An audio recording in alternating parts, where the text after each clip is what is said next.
When I turned 71, I was sitting on millions in the bank. Then my only son was killed in a car crash. My whole world collapsed. At the funeral, 3 children walked up to me, sharing a secret that changed everything.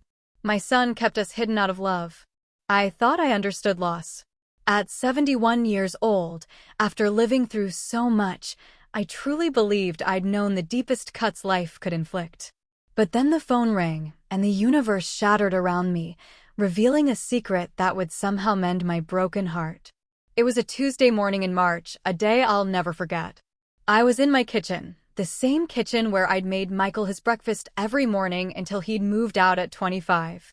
The same kitchen where we'd spent countless hours, him excitedly telling me about his dreams, his medical practice, his grand plans for the future. When the phone rang, I felt this strange, cold knot tighten in my chest even before I answered. "Mrs. Patterson, this is Officer Williams from the State Police. I'm calling about your son, Michael Patterson." The world stopped. Everything after that was a blur of medical terms I didn't want to understand. Collision, unresponsive, I'm sorry for your loss. The officer's voice was kind, but it was distant, like a recording he'd played 100 times before. Michael was gone. My only child. My brilliant son, who had grown into a respected doctor. The man who called me every Sunday without fail, who still sent me flowers on Mother's Day with notes written in his careful, elegant handwriting. Gone. At 43. Just like that, in an instant, all because someone ran a red light. I hung up the phone and stared at my hands. They looked older suddenly, more fragile than I'd ever noticed before. The silence in my house felt different too. Not peaceful anymore, but empty. Hollow. It was a kind of silence that made my chest ache with an unbearable pain. People always said I was lucky to have so much money. My late husband, Gerald, had been incredibly smart with investments, and I'd been careful with our savings after he passed 8 years ago. We had millions in the bank, a beautiful house. Everything we'd worked for our entire lives. But what good is money when the only person you ever wanted to share it with is gone? The funeral preparations passed in a haze. Michael's colleagues from the hospital, such kind, compassionate people, helped arrange everything. They spoke about him with such deep respect, calling him dedicated and compassionate. They talked about the long hours he worked, the countless patients he cared for, how he never seemed to take time for himself. He was always helping someone, Dr. Rodriguez told me at the visitation. Always staying late, always going above and beyond. We used to joke that the hospital was his second home. I nodded and smiled, accepting their condolences, but inside, a dark seed of guilt began to sprout. Had Michael been working so much because he was lonely? Had I failed him somehow as a mother? We spoke every week, but now I wondered if that was enough. Should I have visited more? Should I have insisted he take vacations, find someone to settle down with? The funeral service was held at St. Mary's, the very same church where Michael had been baptized. The pews were filled with people whose lives he'd touched, colleagues, patients, neighbors. I sat in the front row, wearing the black dress I'd bought for Gerald's funeral, a dress I'd hoped with all my heart I would never have to wear again. Father Martinez spoke beautifully about Michael's dedication to healing others, about how he embodied the best qualities of both medicine and faith. I tried to focus on his words, on the hymns, on anything that might bring me comfort, but all I could think about was how terribly quiet my house would be when I went home. After the service, we made our way to Greenwood Cemetery. The April air was crisp, carrying just a hint of spring, a spring that Michael would never see. I walked slowly behind the casket, supported by my dear neighbor, Mrs. Chin, who'd insisted on staying by my side throughout the day. At the graveside, I listened as Father Martinez said the final prayers.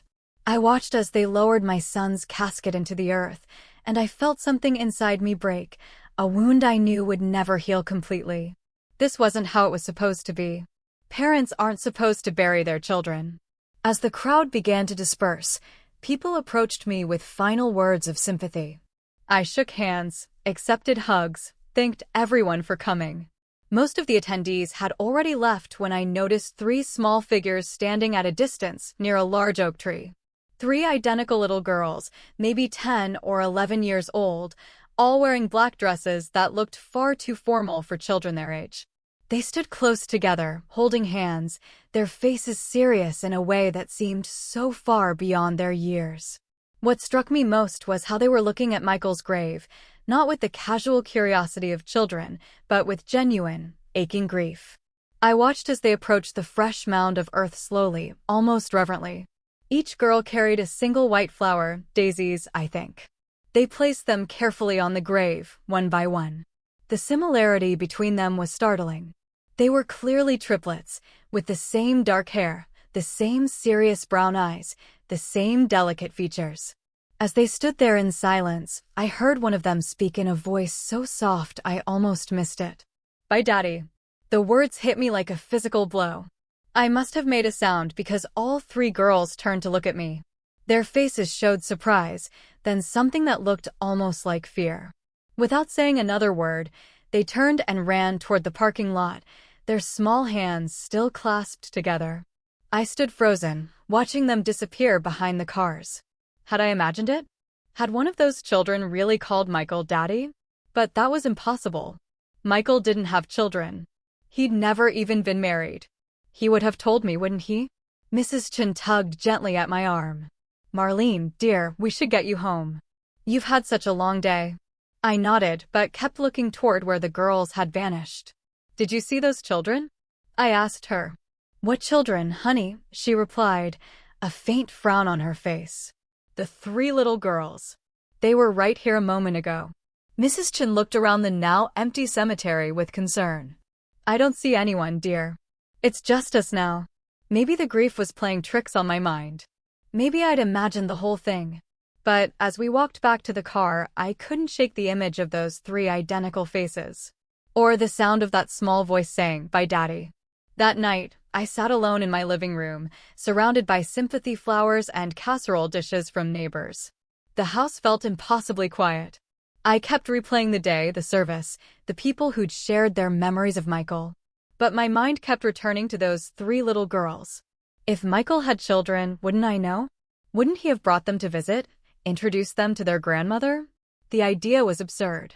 And yet, I thought about all those late nights Michael worked, all those conferences he attended, all those times he'd seemed distracted during our phone calls. Had there been something he wasn't telling me? Some part of his life he'd kept hidden? The rational part of my mind insisted I was looking for mysteries where none existed.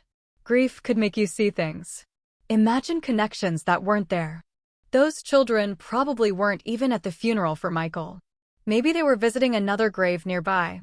But even as I tried to convince myself, I couldn't forget the way they'd looked at his grave, the careful way they'd placed those flowers, and that voice, so small and sad, saying goodbye to someone they clearly loved. As I turned off the lights and headed upstairs to bed, I made a decision. Tomorrow, I would go back to the cemetery. I needed to understand what I'd seen. Even if it meant discovering that my grief had made me imagine things that weren't real. Because if those children were somehow connected to Michael, if my son had secrets I never knew about, then maybe, just maybe, I wasn't as alone in this world as I thought. I didn't sleep that night. Every time I closed my eyes, I saw those three little faces. Heard that whispered, "Bye, Daddy." By dawn, I'd convinced myself I was losing my mind. Grief could do that to people, couldn't it? Make them see things, hear things that weren't really there. But I couldn't stay away from the cemetery. I started going every morning just after breakfast. At first, I told myself I was visiting Michael, bringing fresh flowers, talking to him the way some people do at graves. But the truth was I was looking for those children. For a week, I saw nothing but groundskeepers and the occasional elderly visitor. I began to think I really had imagined the whole thing. Maybe Mrs. Chen was right. Maybe the stress and sorrow had played tricks on my mind. Then, on the following Wednesday, I saw them again. It was around 10 o'clock in the morning, and I was kneeling beside Michael's grave, arranging the yellow tulips I'd brought. Yellow had always been his favorite color. As I stood up, brushing dirt from my knees, I caught a glimpse of movement near the same oak tree where I'd first spotted them. Three small figures in school uniforms, navy blue skirts, white shirts, matching cardigans. They were walking slowly toward Michael's grave, just like before, each carrying a single flower. This time, I could see them more clearly in the morning light. They were definitely identical triplets, around 10 years old, with dark brown hair pulled back in neat ponytails. Their faces were serious, almost solemn, as they approached the grave. They moved with a careful dignity that seemed unusual for children their age. I stayed very still, afraid that any movement might frighten them away again. I watched as they placed their flowers, red carnations this time, on the fresh earth. Each girl stood quietly for a moment, as if saying a private prayer. Then the girl in the middle spoke, her voice barely above a whisper. "We miss you, Daddy. Aunt Margaret says, you're in heaven now." My heart stopped. There it was again. Daddy. This wasn't my imagination. I must have shifted or made some small sound, because all three girls suddenly looked up and saw me. Their eyes widened with surprise, and for a moment we all froze, staring at each other across the grave of my son. The girl who had spoken took a small step forward. She had the most serious expression of the three, and something in her posture suggested she was the leader. "Are you Daddy's mommy?" she asked hesitantly. I couldn't speak. I just nodded, my throat too tight for words. The three girls exchanged glances, some silent communication passing between them. Then the same girl spoke again. "I'm Faith," she said, her voice polite but cautious. "These are my sisters, Hope and Joy. We were Daddy's daughters. Hope and Joy." The names hit me like a revelation. I looked more closely at each girl, trying to see Michael in their faces. Now that I was looking for it, I could see the resemblance, the shape of their eyes, the way they tilted their heads when they were thinking, just like Michael used to do. "How old are you?" I managed to ask. 10, Faith answered for all three. "We'll be 11 in September." 10 years old. Michael would have been 33 when they were born. I tried to think back to that time, to remember if there had been any signs, any changes in his behavior. But everything seemed so normal in my memory. Where do you live?" I asked gently. The girls exchanged another look. This one more worried. "With Aunt Margaret," Faith said finally. "She takes care of us now." "And where is Aunt Margaret today?" "She's at work. She cleans offices downtown. We're supposed to be at school, but..." Hope's voice trailed off. "But we wanted to visit Daddy," Joy finished quietly. It was the first time I'd heard her speak, and her voice was softer than her sister's, almost musical. I looked at these three beautiful children, my son's daughters apparently, and felt a mixture of emotions I couldn't even name.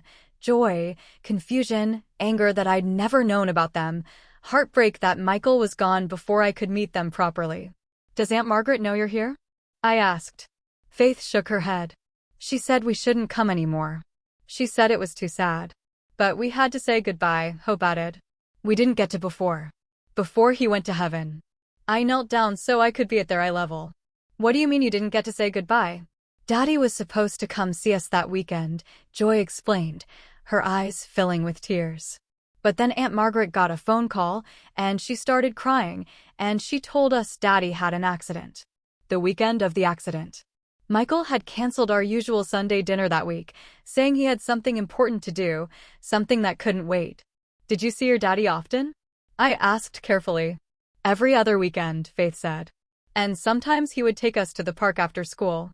He taught us how to ride bikes and how to make pancakes. He read us stories, too," Hope added. "Really good ones about princesses and dragons. And he always brought us presents," Joy said with a small smile. "Nothing fancy, just little things. Coloring books and hair ribbons, and once a puzzle with 100 pieces." I felt tears starting to form. These children clearly loved Michael, and he had been a part of their lives in ways I'd never known about. How had he managed to keep this secret for 10 years? "Why didn't he ever bring you to meet me?" I asked, though I wasn't sure I wanted to hear the answer. The girls looked at each other uncertainly. "He said," Faith began slowly. "He said you were still very sad about Grandpa Gerald dying, and he didn't want to make you sadder." That didn't make sense. Gerald had died 8 years ago, and while I'd grieved, I'd never been the type to shut myself away from life. Michael knew that. "Did he say anything else about me?" I pressed gently. "He said you were the best mommy in the world," Hope said earnestly. "And that someday, when the time was right, we would meet you, and you would love us, too." The tears came then, impossible to stop. My son had children, 3 beautiful daughters, and he'd kept them from me for reasons I couldn't understand. And now he was gone. And these little girls were as lost as I was. I would have loved you, I whispered. I would have loved you so much. Faith stepped closer and, to my surprise, reached out to pat my hand awkwardly. It's okay, she said in that serious way of hers. Daddy said, sometimes grown-ups have to make hard choices to protect the people they love. Before I could ask what she meant by that, I heard a woman's voice calling from across the cemetery. Faith. Hope. Joy. What are you doing here? A woman in her 50s was hurrying toward us, her face a mixture of panic and anger. She was thin, with graying hair, pulled back in a practical bun, wearing the kind of sturdy clothes that suggested a life of hard work. The 3 girls immediately moved closer together, a defensive gesture that broke my heart. I'm sorry, Aunt Margaret, Faith said quickly. We just wanted to visit Daddy one more time. The woman, Aunt Margaret apparently, reached us and immediately began checking the girls over as if she expected to find them injured. You can't just leave school like that, she scolded. What if something had happened to you? What if you'd gotten lost? Then she seemed to notice me for the first time. Her expression became weary, almost fearful. Who are you? She asked bluntly. I stood up slowly, wiping my eyes. I'm Marlene Patterson, Michael's mother. The color drained from Margaret's face. She looked from me to the girls and back again, and I could see her mind working, trying to figure out how much I knew. Come on, girls, she said quickly, reaching for Faith's hand. We need to get you back to school. Wait, I said, stepping forward. Please, I just found out about them. I need to understand. No, Margaret said firmly, pulling the girls closer to her. I'm sorry for your loss, Mrs. Patterson. I truly am. Michael was a good man. But these children have been through enough. I'm their grandmother, I said, my voice stronger than I felt. Surely I have a right. You have no rights here, Margaret interrupted, her voice sharp with protectiveness. Michael made his choices for good reasons. Don't make this harder than it already is. She began walking away quickly, the 3 girls following reluctantly.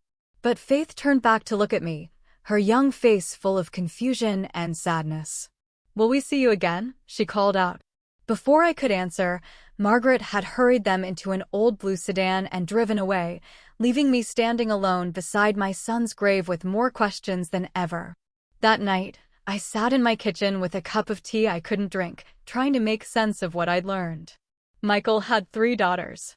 3 10-year-old girls who called him Daddy and visited his grave with flowers. They lived with someone named Aunt Margaret, who seemed terrified of me finding out about them. And Michael had told them I was still grieving Gerald, that he was protecting me from something that would make me sadder. None of it made sense. What could be sad about having grandchildren? What could be so terrible that Michael felt he had to keep his own daughters secret from me for their entire lives? I thought about Faith's words. Daddy said, sometimes grown-ups have to make hard choices to protect the people they love. What had Michael been protecting me from? And more importantly, what was I going to do now that I knew these children existed? One thing was certain. I couldn't just pretend I'd never seen them. They were Michael's daughters, which made them my granddaughters. They were the only family I had left in the world. Somehow, I was going to find out the truth, and somehow, I was going to find a way to be part of their lives. Whether Aunt Margaret liked it or not, I couldn't let it go. For 3 days after meeting the girls, I found myself driving through neighborhoods, looking for that old blue sedan. I knew it was probably futile. The city was huge, and I had no idea where they lived, but I couldn't sit still. Couldn't just accept that my granddaughters were out there somewhere while I knew nothing about their lives. On Saturday morning, I decided to try a different approach. I drove to Michael's apartment building, thinking maybe someone there might know something about the girls.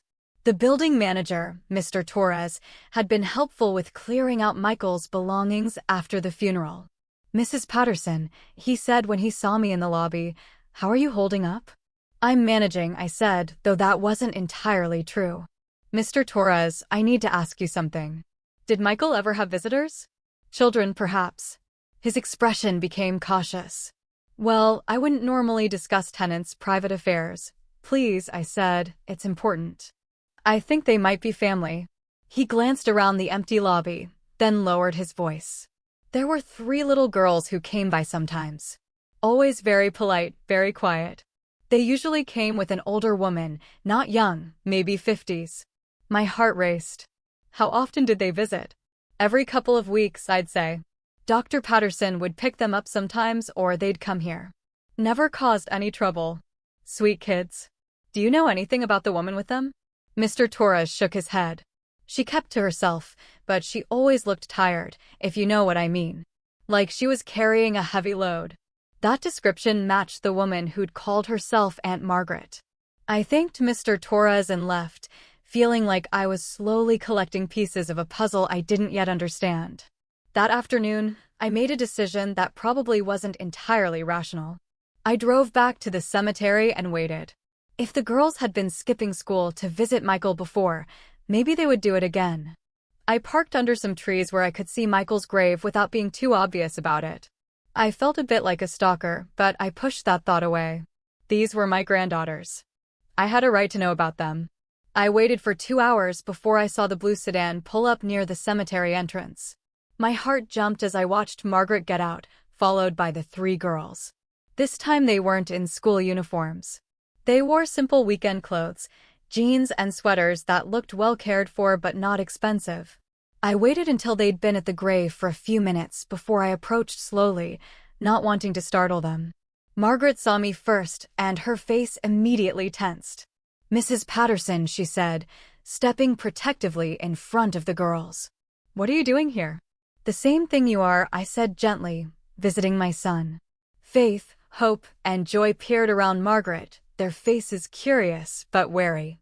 I could see the family resemblance more clearly now. They had Michael's eyes, definitely, and something about their expressions reminded me of him at that age.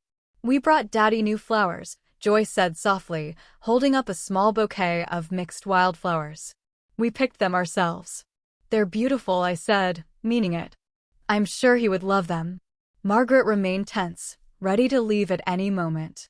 But I could see something in her expression, exhaustion, maybe, or resignation. She looked like a woman who was trying to hold too many things together at once. "Margaret," I said carefully, "could we talk, just for a few minutes?" "There's nothing to talk about," she replied, but her voice lacked conviction. "Please, I just want to understand. These are Michael's daughters, which makes them my granddaughters. I'm not trying to cause trouble. I just want to know about them." The girls were listening to every word, their young faces serious. Faith stepped forward slightly. "Aunt Margaret," she said quietly. "Maybe we should talk to her. Daddy always said she was nice." Margaret looked down at Faith, and I saw her resolve wavering. She was quiet for a long moment, then sighed deeply. "Not here," she said finally. "There's a diner on Maple Street, Oles. Do you know it?" I nodded. "I can meet you there." "Give us 10 minutes," Margaret said. "And Mrs. Patterson, this doesn't mean anything's changed. I'm just willing to answer a few questions." 20 minutes later, I found myself sitting in a worn vinyl booth across from Margaret, while Faith, Hope, and Joy shared a plate of French fries and chocolate milkshakes. The diner was nearly empty on a Saturday afternoon, which gave us privacy to talk. "How long have you been taking care of them?" I asked quietly. Margaret stirred her coffee absently. "Since their mother died. Almost 4 years now." "For years." I was shocked. "Their mother died when they were only 6. Margaret nodded. "Sarah was my sister. She had some problems. Health problems mainly. Michael helped her as much as he could, but when she passed, there was nobody else." I looked at the 3 girls who were giggling quietly over something Joy had whispered. They seemed happy enough, but I could see a kind of carefulness in the way they acted, as if they were used to not drawing too much attention to themselves. "What kind of health problems?" I asked. Margaret's expression became guarded again. "That's not really." "Look, Mrs. Patterson, I understand you want to know about them, but some things are private." "I'm their grandmother," I said, trying to keep my voice calm. "If there are health issues I should know about, you're not their grandmother," Margaret interrupted sharply. "Not legally, not in any way that matters. Michael never married Sarah. He helped support them, yes, and he loved those girls more than anything, but you have no legal claim to them." The word stung, but I could see the fear behind Margaret's harsh tone. She was protecting the girls the only way she knew how. "I'm not trying to take them away from you," I said softly. "I can see that you love them." "But Margaret, I'm 71 years old. Michael was my only child. These girls are the only family I have left." Margaret looked at me for a long moment, and I saw something shift in her expression. Maybe she recognized the loneliness in my voice. Or maybe she was just tired of carrying all the responsibility alone. "Sarah had a genetic condition," she said finally, her voice barely above a whisper. "Something that affects the muscles, makes them weak over time. It's rare, and it's hereditary." My stomach dropped. I looked at the three girls, studying their faces, their movements. They seemed healthy enough, but I realized I didn't know what to look for. "Do the girls have it too?" I asked. Margaret's eyes filled with tears. "Two of them do. Hope and Joy. Faith seems to be clear, but we won't know for sure until they're older." I felt like the air had been sucked out of the room. My granddaughters, two of them, had inherited a genetic condition that would make their muscles weak over time. "How bad is it?" I whispered.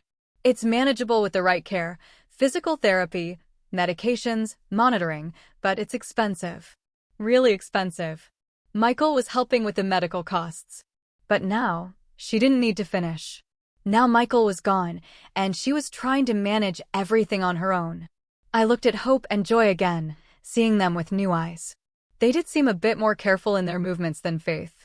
And now that I was looking for it, I could see that they tired more easily. Joy was leaning against the booth as if sitting upright was taking effort. "Is that why Michael kept them secret from me?" I asked. "Because of their condition?" Margaret nodded slowly. "He said you'd already been through enough sadness in your life. He didn't want you to have to worry about sick grandchildren on top of everything else. He thought it would be too much for you."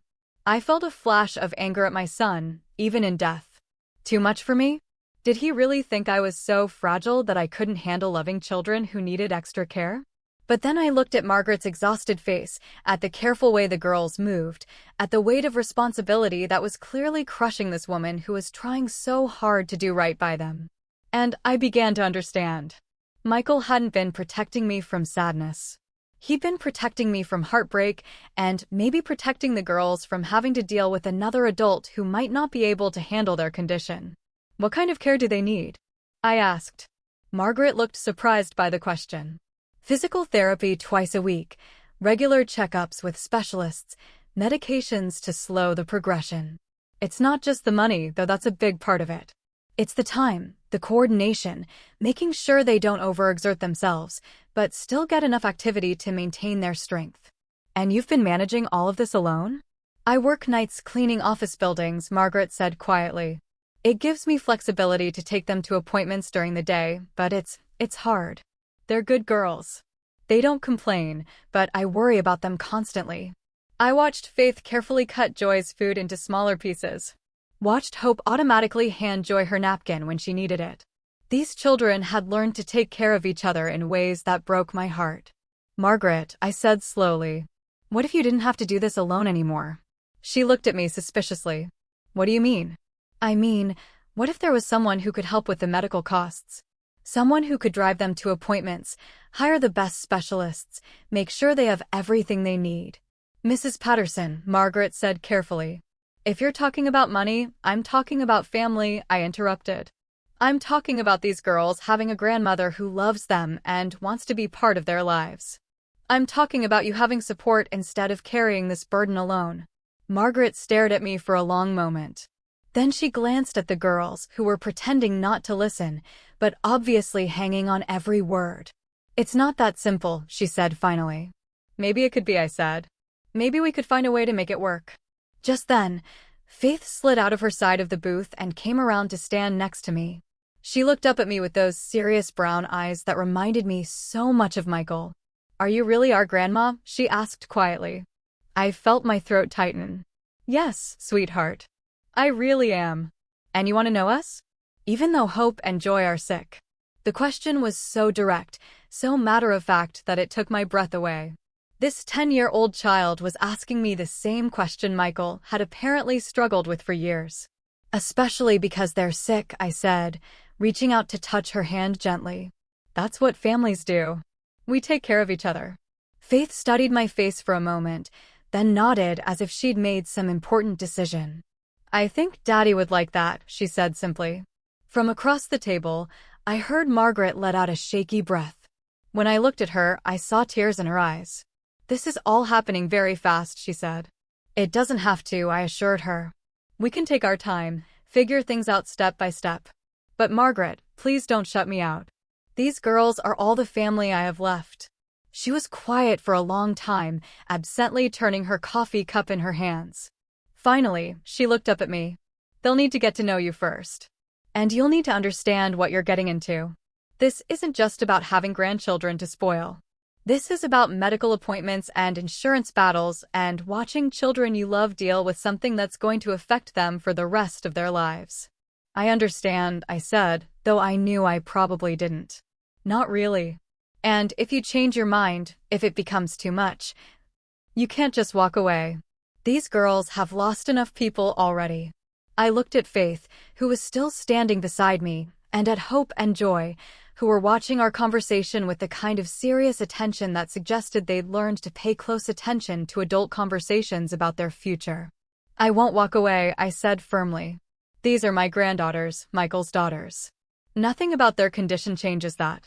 Margaret nodded slowly, as if she was making a decision that scared her. Okay, she said finally.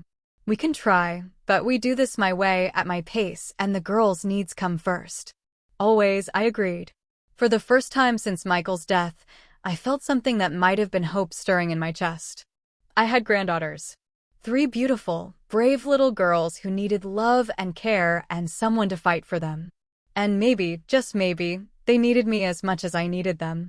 The first visit was scheduled for the following Saturday. Margaret insisted it be at their house, on their territory, which I understood completely. I was nervous as I drove through the modest neighborhood, checking house numbers until I found theirs, a small, well-maintained bungalow with a tiny front garden full of spring flowers. Margaret answered the door before I could even knock. She looked as nervous as I felt, but she stepped aside to let me in. Girls, she called. Mrs. Patterson is here. The house was small, but spotlessly clean, filled with the kind of furniture that was clearly secondhand, but cared for. Children's artwork covered the refrigerator, and I could see school backpacks lined up neatly by the front door. It felt like a real home, lived in and loved. Faith appeared first, as I was beginning to understand she usually did. She was followed by Hope and Joy, who hung back slightly, suddenly shy. Hello, I said, feeling awkward. What was the protocol for meeting granddaughters you never knew existed? Hi, Grandma Marlene, Faith said, and the title made my heart skip. We'd agreed on it during our phone conversation earlier that week. The girls had suggested it themselves. We made cookies, Joy announced, stepping forward with a plate. Chocolate chip. Aunt Margaret helped. They're beautiful, I said, accepting one. They were slightly lopsided and probably had too many chocolate chips, but they tasted wonderful. Margaret gestured toward the living room. Would you like to sit down? The girls wanted to show you some things.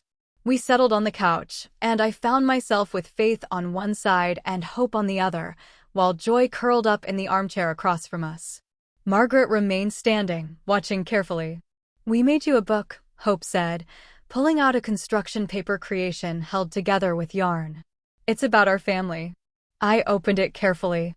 The first page had a drawing of a man labeled Daddy in crayon letters. He was tall and stick-thin, with brown hair and a huge smile. The next page showed 3 little girls holding hands with their names written above each figure. This is us when we were 7, Faith explained, pointing to the drawing. That's when we all learned to ride bikes. Daddy taught us in the park. As we turned the pages, I saw their life unfold in crayon and marker drawings. There was Mommy, a woman with long dark hair who appeared in the early pages, but disappeared after a certain point. There was Aunt Margaret in her work clothes, always with arms stretched wide as if hugging someone. And there was Michael, present in almost every picture, teaching them to cook, reading them stories, pushing them on swings. Daddy said you lived far away, Joy said as I studied a drawing of Michael and the 3 girls around a birthday cake. But that someday we might meet you. I didn't live far away, I said gently. I just didn't know about you, but I wish I had. I would have loved to be part of all these wonderful times. Hope leaned against my arm as we continued through the book. She was smaller than her sisters, I noticed, and seemed to tire more easily. Even sitting still, she rested against me as if being upright took effort. Are you really rich? Faith asked suddenly with the directness that only children possess. Faith, Margaret scolded, but I held up a hand. It's okay. Yes, I suppose I am.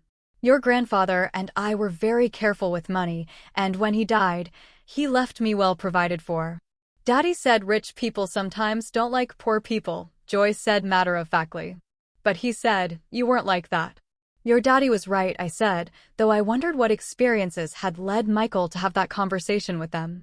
Having money doesn't make someone better or worse than anyone else. It just means they have different responsibilities. What kind of responsibilities? Hope asked sleepily. I thought about how to explain it to a 10-year-old. Well, if you have more than you need, I think you should help people who don't have enough. Like how you three take care of each other. Faith nodded seriously. That makes sense. We spent the next hour looking through photo albums that Margaret brought out. There were pictures of the girls at various ages, always together, often with Michael. I saw him teaching them to garden, taking them to zoos and museums, helping with homework at the kitchen table. What struck me most was how happy he looked in these pictures. There was a lightness in his face that I realized had been missing during our visits in recent years. Not that he'd seemed unhappy when he was with me, but there was something different in these photos. A complete, unguarded joy. He loved you all very much, I said, studying a picture of Michael with all three girls piled on top of him, everyone laughing. He said he loved us as much as all the stars in the sky, Joy said. And that even when we couldn't see him, he was always thinking about us. I felt tears threatening and blinked them back. This wasn't the time for my sadness. As the afternoon wore on, I noticed things that confirmed what Margaret had told me about Hope and Joy's condition. They tired more easily than Faith, and their movements were slightly less coordinated. When they played a game that involved jumping, Hope had to stop and rest after just a few minutes. Joy's hands shook slightly when she was concentrating on coloring. But what impressed me most was how naturally Faith took care of her sisters. She made sure Hope had a pillow behind her back. She helped Joy with the crayon that was giving her trouble, and she did it all without making a big deal of it. These children had learned to be a team in a way that was both beautiful and heartbreaking. Around 4 o'clock, Joy's energy seemed to flag completely. She curled up in my lap without asking, as if it was the most natural thing in the world. Someone's getting tired, Margaret observed. I'm not tired, Joy protested, but her eyes were drooping. It's okay to be tired, sweetheart, I said, stroking her hair. It was fine and soft, just like Michael's had been when he was small. Will you tell us a story? Hope asked, snuggling closer on the couch. I looked at Margaret, who nodded. What kind of story would you like? Tell us about when Daddy was little, Faith requested. And so I found myself sharing memories of Michael's childhood. I told them about how he used to collect bugs in jars, much to my horror. How he once tried to give our cat a bath and ended up soaked himself. How he learned to cook by standing on a chair next to me in the kitchen, insisting he was big enough to help. The girls listened with rapt attention, especially when I told them about Michael's determination to become a doctor after our neighbor, an elderly man named Mr. Peterson, had a heart attack. Daddy said he wanted to help people feel better, Hope said drowsily. He did help people, I assured her. He was a wonderful doctor, and he was a wonderful father to you three. By the time I finished my stories, Joy had fallen asleep in my lap. Margaret approached quietly. I should put her down for a nap, she whispered. Can I carry her? I asked softly. Margaret hesitated, then nodded. I lifted Joy carefully, surprised by how light she felt. She stirred slightly, but didn't wake as I followed Margaret down the hallway to a small bedroom.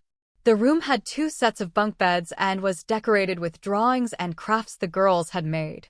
Everything was neat and organized, but clearly well used. I laid Joy gently on one of the lower bunks, and Margaret covered her with a soft blue blanket. She naps most afternoons, Margaret whispered as we left the room. The condition makes her tire easily. When we returned to the living room, Faith and Hope were looking through more photo albums. Can we show her the videos? Faith asked Margaret. Videos? I asked. Margaret looked uncertain. Michael used to record videos for them. Messages for when he couldn't visit. I'm not sure, please, Hope said. I want Grandma Marlene to see them. Margaret sighed and retrieved a tablet from a drawer. She scrolled through files before selecting one. Michael's face appeared on the screen, and my breath caught. He was sitting in what looked like his apartment, smiling at the camera. Hi, my beautiful girls, his recorded voice said. I'm sorry I can't be with you today, but I wanted to tell you a story. For the next 10 minutes, I watched my son tell an elaborate fairy tale about 3 princess sisters who had to work together to save their kingdom. He used different voices for the characters and made silly faces that had Faith and Hope giggling, even though they'd clearly seen this video many times before. At the end of the story, Michael's expression became more serious. Remember, he said, looking directly into the camera. You 3 are the most important things in my whole world. I love you more than all the stars in the sky, and nothing will ever change that. Be good for Aunt Margaret. Take care of each other. And remember that Daddy is always thinking about you. The video ended, and we sat in silence for a moment. I was crying and I didn't care who saw. He made lots of videos, Hope said quietly. For when we missed him too much. He was a good daddy, Faith added, leaning against my shoulder. Yes, I managed to say. He was. Margaret sat down across from us. And for the first time since I'd met her, she looked less guarded. This is hard for me, she admitted. I've been their whole world for 4 years. The idea of sharing them, it scares me. I don't want to take them away from you, I said. Honestly, I can see how much you love them and how much they love you. But Margaret, wouldn't it be easier if you had help? She was quiet for a long moment. Their next round of medical appointments is coming up. Hope needs to see the neurologist, and Joy's physical therapy evaluation is due. The insurance company is fighting some of the coverage. What if I handled that? I offered. What if we got them the best doctors, the best care, without worrying about insurance companies or costs? I can't let you just pay for everything, Margaret said. That's not fair to you. It's not about fair, I said. It's about family. These girls are Michael's daughters. They're my granddaughters. Taking care of them is something I want to do. Faith had been listening to our conversation with the serious attention she seemed to give everything. Aunt Margaret, she said quietly. Maybe it would be good to have help. You've been really tired lately. Margaret looked at Faith with surprise, and I realized these children were much more aware of the adult struggles than we probably wanted them to be. We don't want you to be sad and tired all the time, Hope added. Maybe Grandma Marlene could help make things easier. Looking at these 2 little girls trying to take care of the woman who'd been taking care of them, I felt something shift in my chest. This wasn't just about me gaining granddaughters, or even about honoring Michael's memory. This was about a family that needed help, and I had the resources to provide it. What if we started small? I suggested. What if I helped with the next round of appointments, just to see how it goes? Margaret looked at Faith and Hope, who both nodded encouragingly. Then she looked at me with an expression that was part hope, part fear. Okay, she said finally. We can try that. As I prepared to leave that afternoon, Joy woke up from her nap and insisted on walking me to the door. All 3 girls hugged me goodbye, and Faith slipped a small piece of paper into my hand. It's my phone number, she whispered. In case you want to call us. I looked at the carefully written numbers in a 10-year-old's handwriting and felt my heart swell. I would love to call you, I whispered back. As I drove home, I thought about everything I'd learned that day. These children were remarkable, not just in spite of their challenges, but because of how they learned to face them together. They were Michael's daughters in every way that mattered, and they'd been shaped by his love, even though he could only be part of their lives in secret. But what struck me most was how naturally we'd all fallen into being together. It hadn't felt awkward or forced. It had felt like family.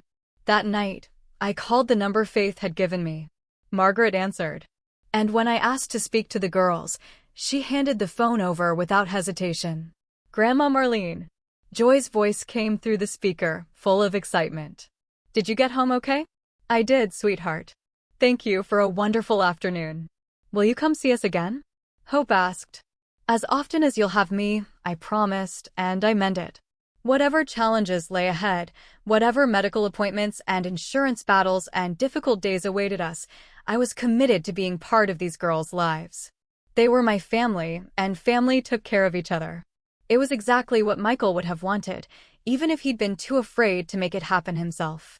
3 weeks into our new routine, I thought I was beginning to understand the reality of Hope and Joy's condition. I'd accompany them to physical therapy appointments, watch them take their medications, and learn to recognize when they needed to rest. I'd even started researching their specific type of muscular dystrophy, trying to educate myself about what we were dealing with. But I wasn't prepared for what Dr. Chen told us during what I thought would be a routine checkup.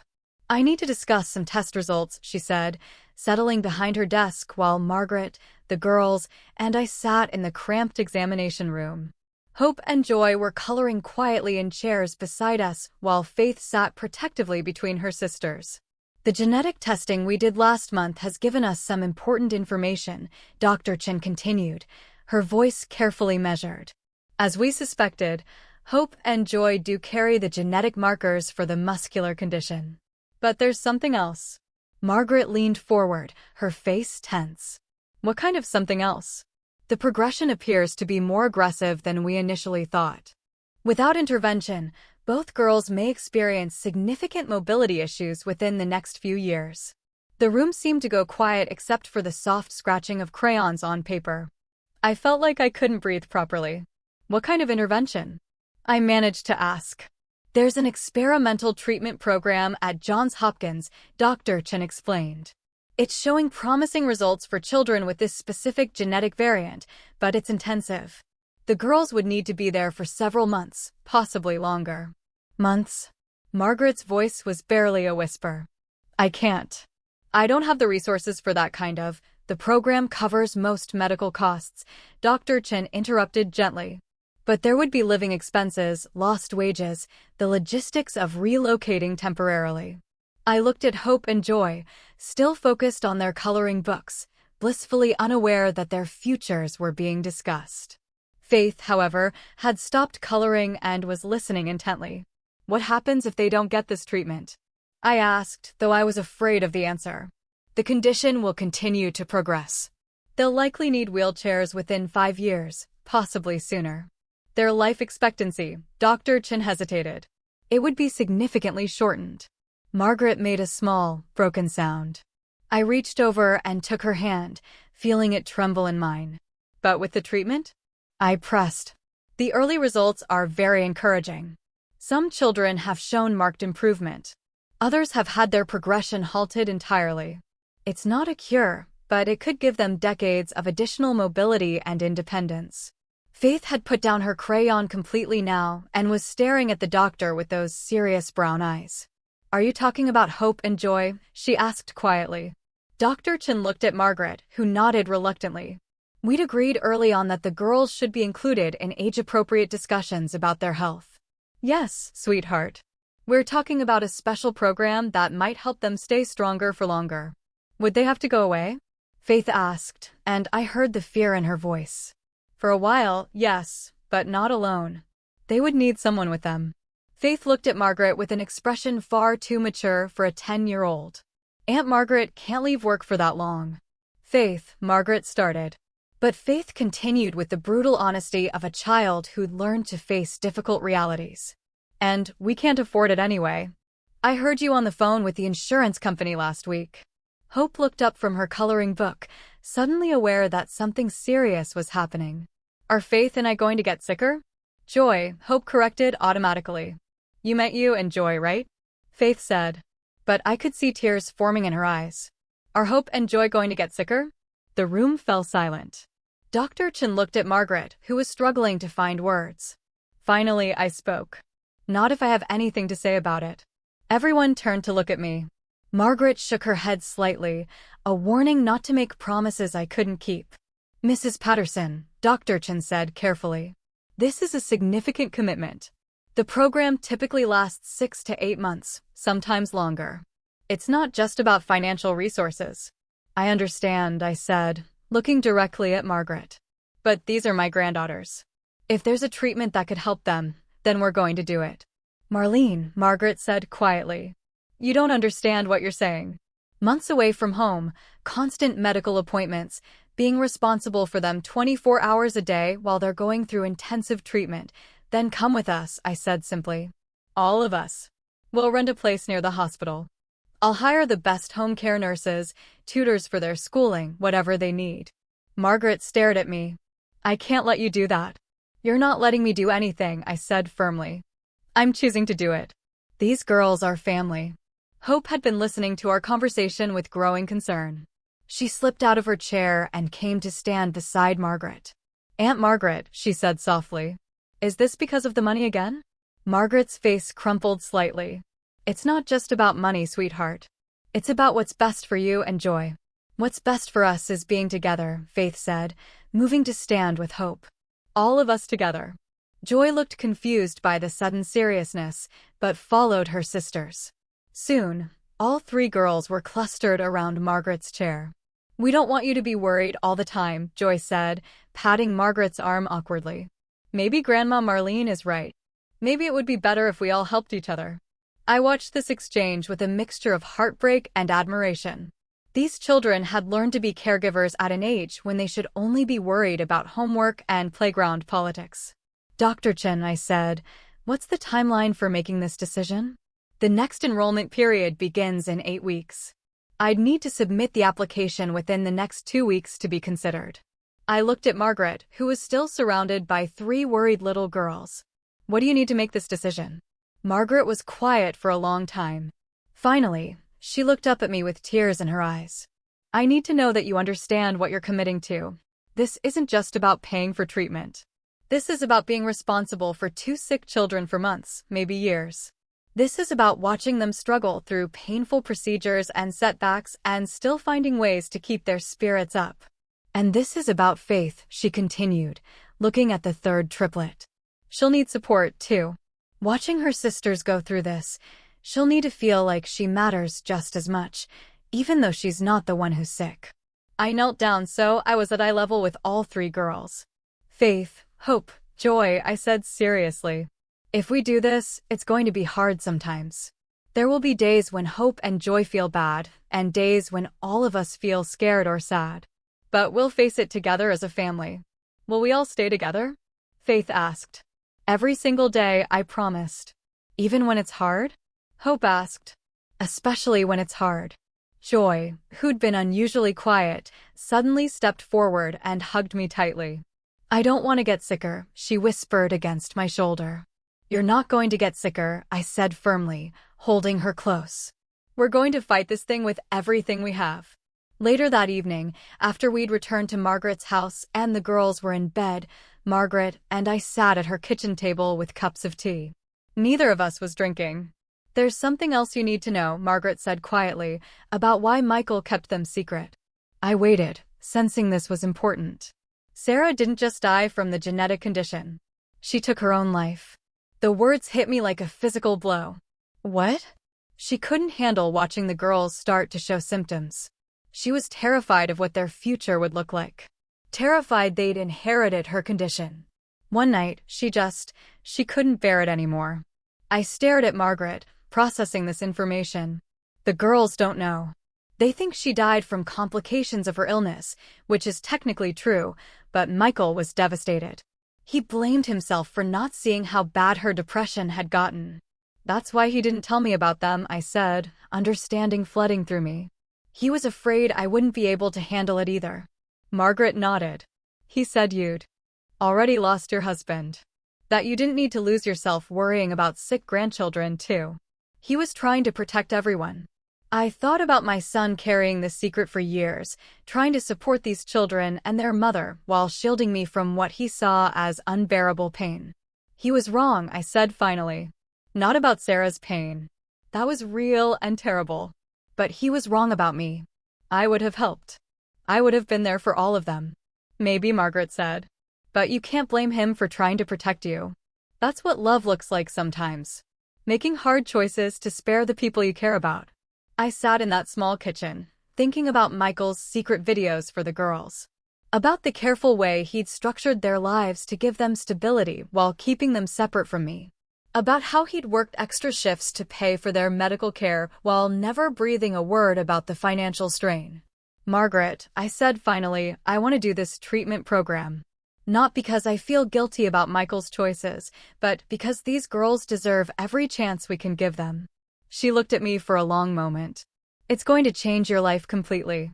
You'll go from being a wealthy widow with no responsibilities to being a full-time caregiver for 3 children, 2 of whom have serious medical needs. My life changed the moment I saw them at Michael's grave, I said. Everything since then has just been figuring out how to make it work. Margaret smiled for the first time since we'd left the doctor's office. Okay, she said. Let's do it. Let's give those girls the best shot we can. As I drove home that night, I thought about the conversation ahead of us with the girls, about the logistics of relocating our entire lives to Baltimore for months, about the challenges we'd face. But mostly, I thought about Joy's small voice whispering, I don't want to get sicker, and my own fierce response, you're not going to get sicker. I'd made a promise to my granddaughters, and I intended to keep it. Whatever it took, however long it took, however much it cost, we were going to fight for their futures. It's what Michael would have wanted. It's what these brave little girls deserved. And it's what family does. We show up for each other, especially when the stakes are highest. The next morning, I called Dr. Chen's office and told them to submit the application for the treatment program.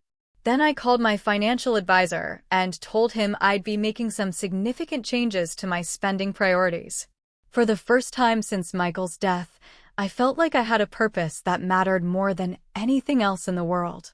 18 months later, I stood in the kitchen of our house in Baltimore, watching Faith help Joy with her physical therapy exercises, while Hope practiced piano in the living room. The sound of children's laughter mixed with music filled rooms that had been empty for too long, and I realized I couldn't remember what silence used to feel like. The treatment program had been everything Dr. Chen had warned us it would be. Intensive, exhausting, sometimes heartbreaking. There were days when Hope and Joy were too sick from the medications to do anything but sleep. Days when Faith felt left out because so much attention was focused on her sister's care. Days when Margaret and I were so tired we could barely think straight. But there were other days too. Days when Hope's muscle strength tests showed improvement. Days when Joy could walk farther than she had the week before. Days when all 3 girls laughed so hard at something ridiculous that we forgot to worry about test results and treatment schedules. Grandma Marlene, Joy called from where she was doing her stretches. When Faith and Hope turn 11 next month, can we have the party here? Of course, sweetheart, I said, still getting used to how naturally Grandma had become part of my identity. What kind of party do you want? A pizza party, Faith said immediately, with extra cheese and those little sausages. Pepperoni, Hope corrected from the piano bench. They're called pepperoni. I smiled at their constant corrections of each other, a habit that had become one of my favorite things about their sisterly dynamic. In the months we'd spent together, I'd learned that Faith was the organizer, Hope was the dreamer, and Joy was the peacemaker who kept them all connected. Margaret appeared in the doorway, home from her new job at the hospital's patient advocacy office. We'd found the position through Dr. Chen's connections, and it allowed Margaret to use her experience with medical bureaucracy to help other families navigate the system.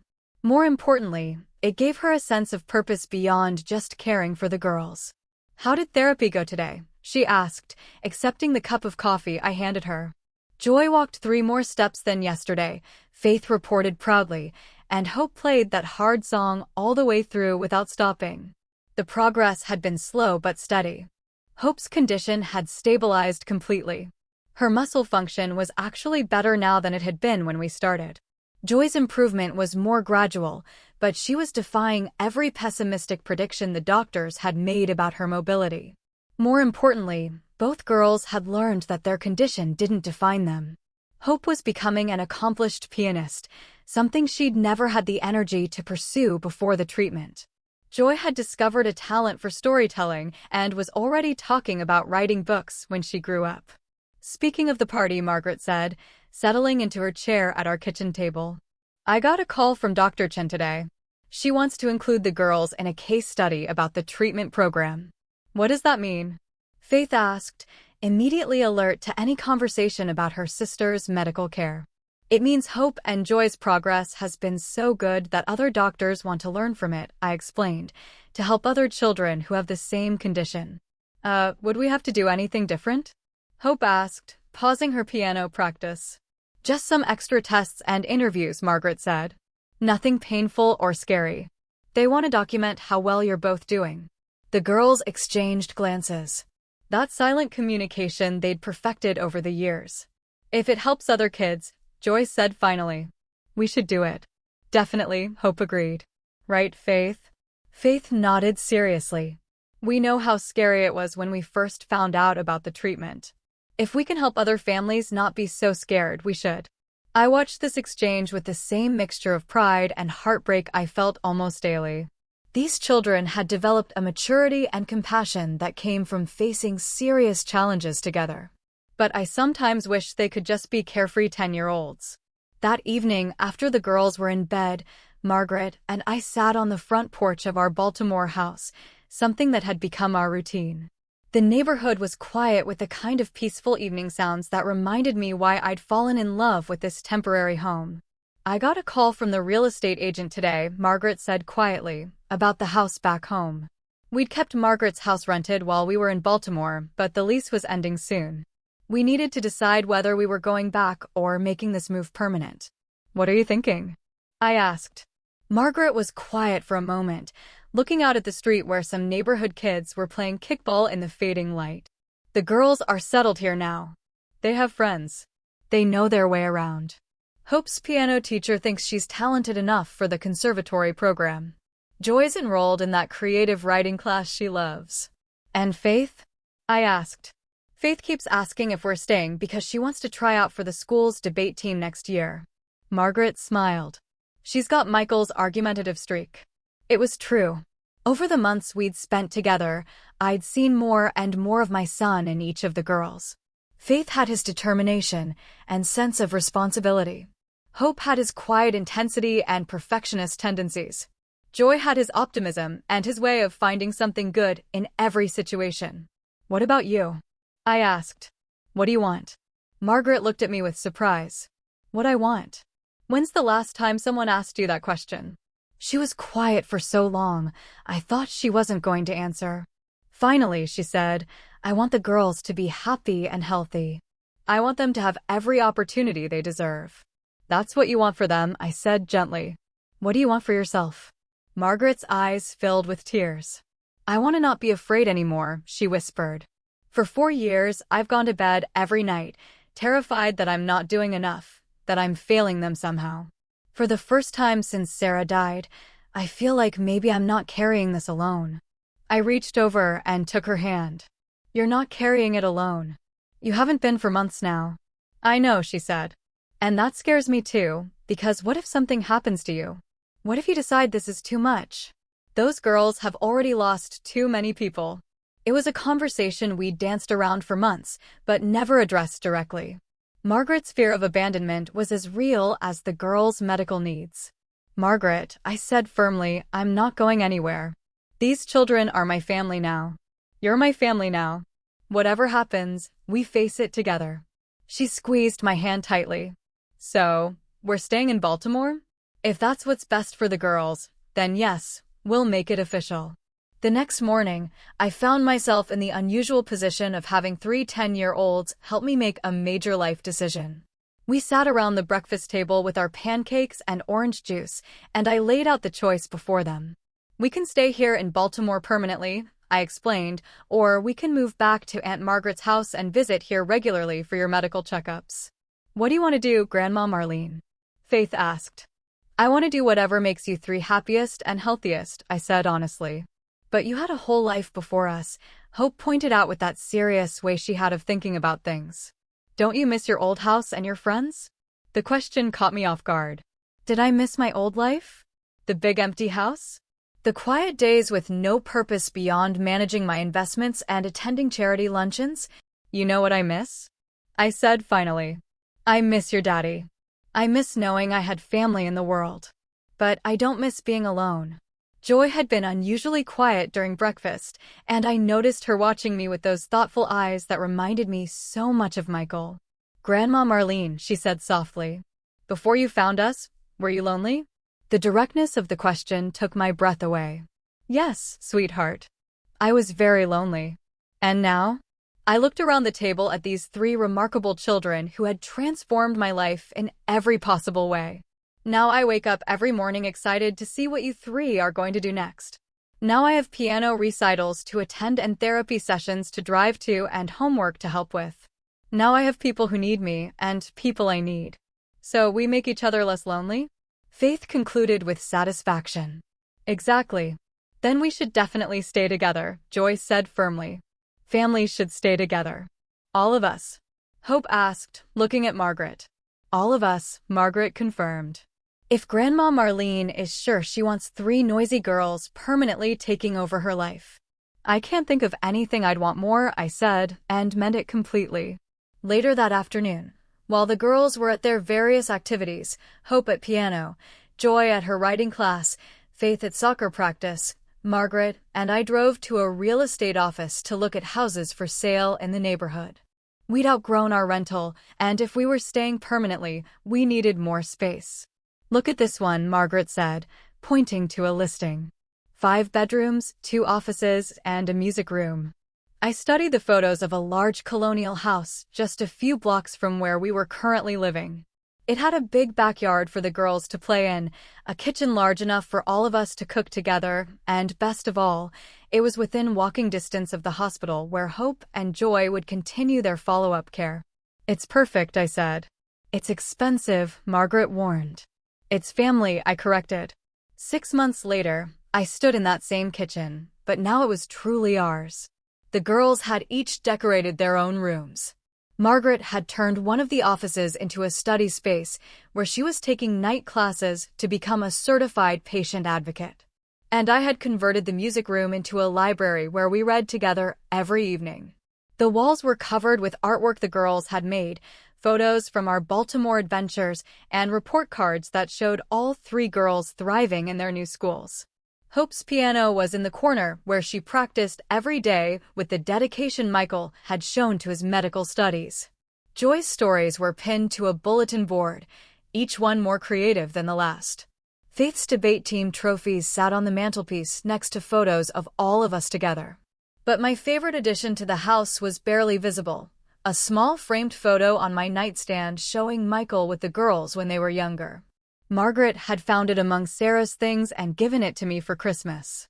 In it, Michael is reading to all 3 girls who are piled around him like puppies.